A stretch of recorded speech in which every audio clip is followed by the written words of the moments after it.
bonjour. Soyez bienvenus sur Soul Food. Voilà, je voulais aujourd'hui lire un tout petit verset avec vous. C'est dans Luc chapitre 12 et on va lire à partir du verset 35. Et en fait, c'est que le verset 35 qu'on va lire parce qu'il est vraiment tout petit, mais il dit deux choses qui sont importantes pour nous, pour notre âme.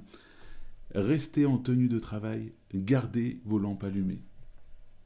Alors je note déjà, voilà, j'ai découpé ce verset en deux. Premièrement, restez en tenue de travail. Voilà, donc ces versets-là, il est dans le moment où Luc il va parler que Jésus va revenir. Il va revenir pour prendre son église, c'est l'enlèvement. Et il est bien dit, restez en tenue de travail. Mais ça veut dire quoi? Eh bien, restez actif dans l'attente, restez actif voilà, dans l'attente que Jésus nous a fait une promesse, c'est qu'il allait revenir pour nous prendre.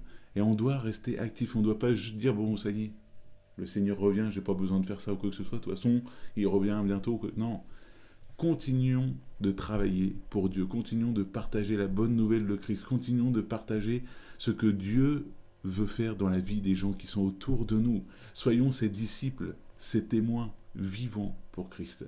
Donc on doit rester en tenue de travail, c'est-à-dire rester vraiment actif. À un moment donné, il va même prendre l'exemple des serviteurs qui sont dans une maison et qu'ils ne savent pas, mais à quelle heure va revenir le maître, ils ne savent pas. Mais ce qu'il dit bien à travers cette histoire, que quand le maître va revenir, qu'est-ce qu'il attend? Il attend que ses serviteurs soient au travail, soient déjà en train de travailler pour lui, afin que tout soit prêt quand il revienne.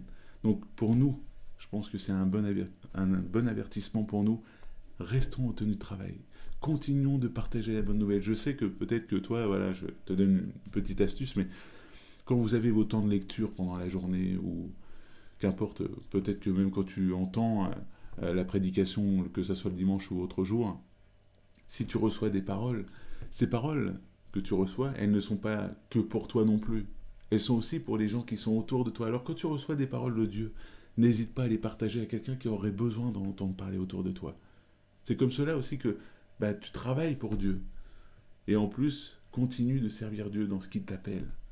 Alors, maintenant, c'est à toi de te poser devant Dieu. Parce que peut-être que tu es en train de chercher, tu te poses peut-être la question en disant, mais Seigneur, qu'est-ce que tu veux que je fasse pour toi? Et ça, c'est quelque chose où tu dois te mettre devant Dieu, de dire, Seigneur, voilà, Dieu te met des choses à cœur, ça c'est sûr. Tu as des choses à cœur, mais c'est Dieu qui vient les concrétiser. Et c'est à toi de te mettre devant Dieu en disant, Seigneur, voilà, je me mets devant toi, montre-moi ce que je dois faire. Premièrement, voilà, pour aujourd'hui, Dieu te demande de rester en tenue de travail. Il te demande de travailler pour lui, de le glorifier, de partager la bonne nouvelle, partager la parole, partager Jésus, partager ce que Jésus veut faire dans les vies des gens. Parce que oui, une seule parole de Jésus, il est capable de changer la vie des gens autour de toi. Et on voit la deuxième phase, il est dit, gardez vos lampes allumées. Il est tout simplement parlé du Saint-Esprit. Vous savez, à un moment donné, il est parlé où Jésus va apporter une parabole des 10 vierges. Il y a 10 vierges, 5 vont avoir préparé de l'huile pour garder leur lampe allumée, et il y en a 5 autres qui, eux, vont pas avoir préparé, et du coup, ils vont devoir aller en chercher, mais le mari va arriver au même moment, puis du coup, il va prendre les 5 qui étaient prêts, puis les 5 autres qui n'avaient pas préparé leur huile vont revenir, ils vont taper à la porte, et finalement, il va dire, je vous connais pas. Et en tant que chrétien, on doit être rempli du Saint-Esprit. Garder nos lampes allumées, afin qu'on puisse toujours brûler d'amour pour Dieu, brûler de passion pour Jésus. Alors aujourd'hui, peut-être que tu es en train de te dire, c'est vrai que j'ai laissé ma lampe s'éteindre, je me suis pas assez consacré à Dieu. Aujourd'hui, je t'invite vraiment à te placer devant Dieu, à te mettre dans la prière, prendre du temps. Oui, ça demande du temps dans ta journée.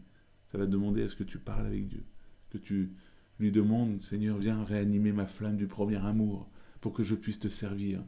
Donne-moi un cœur bien disposé. C'est la prière de David dans l'un des psaumes. Donne-moi un cœur bien disposé pour que je puisse te glorifier. Alors aujourd'hui, je te dis, reste en tenue de travail. Continue de servir Dieu là où tu es. Parce que là où tu es, Dieu veut se servir de toi. Et toi, continue aussi d'entretenir ta lampe, de la garder allumée. Laisse-toi remplir du Saint-Esprit. Et si peut-être tu es à la recherche du baptême du Saint-Esprit, demande tout simplement à Dieu, Seigneur, baptise-moi de ton Saint-Esprit. Baptise-moi du Saint-Esprit, renouvelle mon cœur, donne-moi un cœur bien disposé.